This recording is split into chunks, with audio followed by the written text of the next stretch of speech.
જય સ્વામિનારાયણ મિત્રો. અત્યારે રાજસ્થાનની ધરતી ઉપર અહીંયા છીએ અને એટલી મજા લઈ રહ્યા છીએ. અને અત્યારે મહારાજાના કિલ્લા ઉપર જો આ કિલ્લો અને એની સામે એક મસ્ત નદીમાં આ નદીના દ્રશ્ય અને નદીની અંદર આખું જો હોટલ છે. આ હોટલ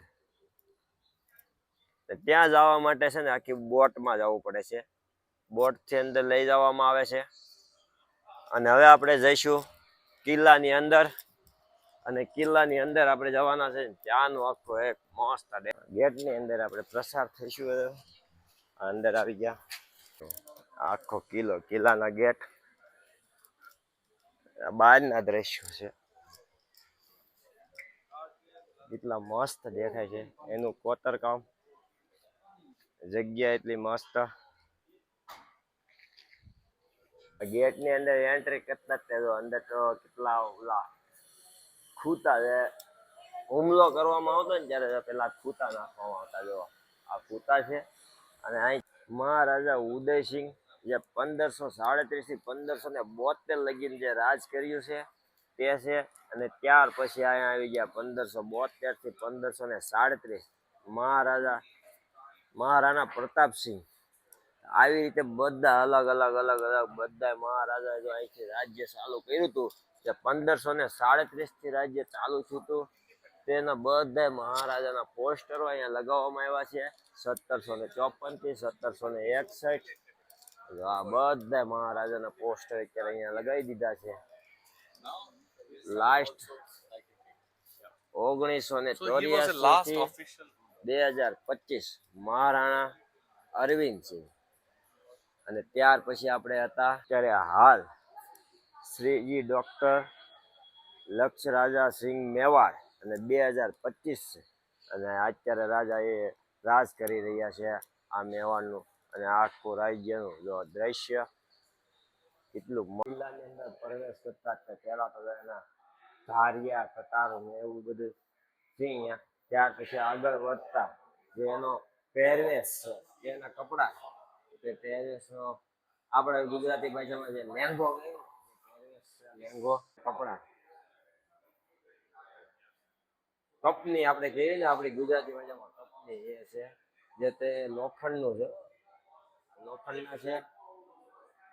ત્યાર પછી એનો શેતક ઘોડો, આ શેતક ઘોડો.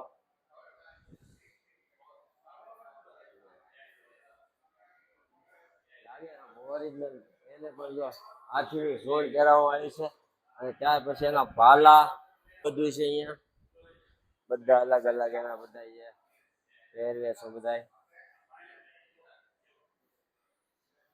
આ બધા એના શસ્ત્રો,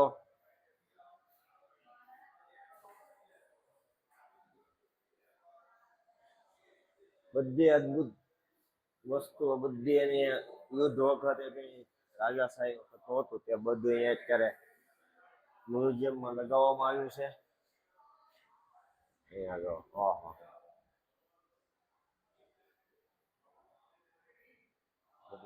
એટલી બધી વસ્તુનું યુદ્ધ લડેલા છે. ભાલાથી લઈને તલવાર લગી જો કેટલા સાધનો, અલગ અલગ પ્રકારની તલવારો.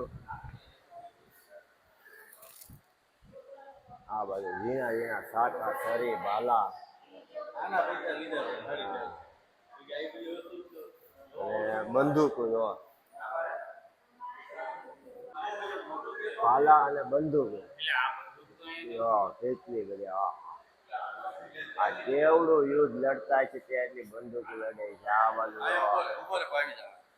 આ બધા અલગ અલગ શસ્ત્રો એનો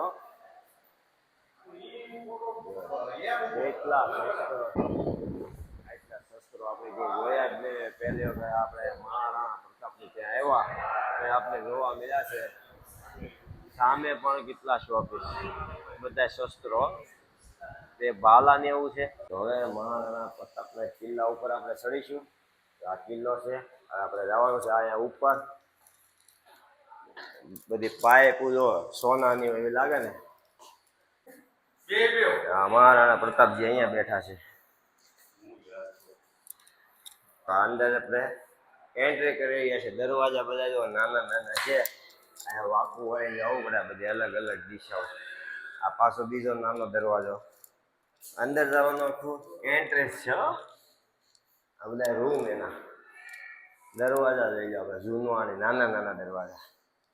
આપણે તો અત્યારે વાંકું વળીને જવું પડે એવા દરવાજા છે બધા. હા, અમુક દરવાજા અત્યારે અહીંયા બંધ કરવામાં આવ્યા છે. એની છે માટી બને જે મૂકવાશું છે એનો. અને મહારાણા પ્રતાપનો શેતક જ્યારે ઇન્જર્ડ થયો તો એ વખતનો જો મહારાણા પ્રતાપ, એને પણ જો કપડાં પહેરાવ્યા છે, દેખાતા જ હશે મિત્રો. જો આપણે અહીંયા યુદ્ધ થયું હતું ત્યાં હલ્દી ઘાટીમાં, અને ત્યાં જ્યારે યુદ્ધ થયું ને ત્યારે બધા ખૂન નીકળ્યું હતું, ત્યારે માટીનો કલર આખો ફરી ગયો હતો, એટલે લાલ થઈ ગયો હતો. એટલે એનું નામ ત્યારથી હલ્દી ઘાટી પડ્યું છે. આપણે રાજા જ્યારે બેઠતા તેની ખુરશી અને એના પગરખા અને એના ચા કપના વાટકા બધું ઈ છે. સામે ફાનસ છે એનો. અને હવે અહીંથી આપણે અંદર એન્ટ્રી કરીશું પાછા, એટલે આ ગેટ પાછો આવશે. આ નાની ગુફા ગણો કે એન્ટ્રી ગણો, અલગ અલગ બધે નાના નાના દરવાજા. નાના નાના દરવાજામાંથી આપણે પસાર થયો. એક દરવાજો અહીંયા છે, તો આપણે આ બાજુ જવાનું છે. ત્યાંથી આ સીડી ઉતરવાની છે. ઉપર જઈએ ને એટલે અહીંયા આખું ઉદયપુરનું બધા દેખાય. મકાનો જો કેટલું મસ્ત અહીંથી દેખાય છે. નદી કિનારે છે, નદીમાં છે, બધે અલગ અલગ દ્રશ્યો. રાણીના અહીંયા ઝૂલા, અહીંયા ઈસક કાકા, અને પ્લસ એના ડ્રેસિંગ રૂમ છે આખા. અને આપણે હવે જઈશું રાજા ક્યાં, રાજાશ્રીનો જો મોટો મહેલ.